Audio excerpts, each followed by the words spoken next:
আসসালামু আলাইকুম গাইস, এখন রান্না করব আমরা টমেটো দিয়ে আলু দিয়ে ইলিশ মাছের শুটকি। দেখতে থাকেন আমাদের ব্লগটা। কড়াই বসানো আছে, তেল দিয়ে দিব। এখানে পেঁয়াজ কুচি, রসুন কুচি আছে, দিয়ে দিব। ভালো করে পেঁয়াজটা ভেজে নিব। হালকা করে ভেজে নিয়েছি পেঁয়াজটা। এখন দিয়ে দিব মশলাগুলো এক এক করে। দিয়ে দিব হলুদের গুঁড়া, মরিচের গুঁড়া, লবণ। বাকিটা ধুয়ে একটু পানি দিয়ে দিব। এখানে আমি দিয়ে দিব সামান্য একটু পানি। ভালো করে মশলাটা মিশিয়ে নিব। দিয়ে দিব আলু, কিপ করে ছোট ছোট করে আমি কেটে রেখেছিলাম।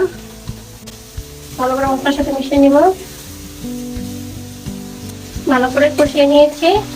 এখন দিয়ে দিব টমেটো। আমি এখানে দিয়ে দিব টমেটো দিয়ে ভালো করে মিশিয়ে আমি পানি দিয়ে দিব। এখানে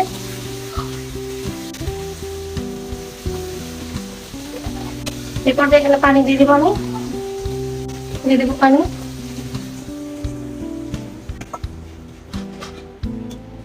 এখন আমি এখানে দিয়ে দিব ইলিশ মাছের শুটকি গুলো।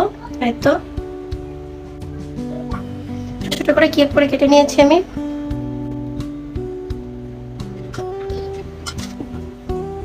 এখন আমি মশলার সাথে একটু ভালো করে মিশিয়ে নেব। এখন আর বেশি নাড়াচাড়া করা লাগবে না, নিজে নিজে হয়ে যাবে। দিয়ে দেব ধনিয়া পাতা। ঝোল ফুটে আসা পর্যন্ত অপেক্ষা করব। ঝোল ভালো করে ফুটে গেছে, তো আমাদের শুটকি তরকারি হয়ে গেছে।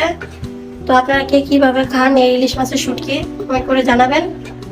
তো আমাদের ইউটিউব চ্যানেলটি সাবস্ক্রাইব করেন, শেয়ার করেন, লাইক দিয়েন, কমেন্ট করেন। আমাদের ফেসবুক পেজটি ফলো দিয়েন, লাইক দিয়েন, শেয়ার করেন, কমেন্ট করেন।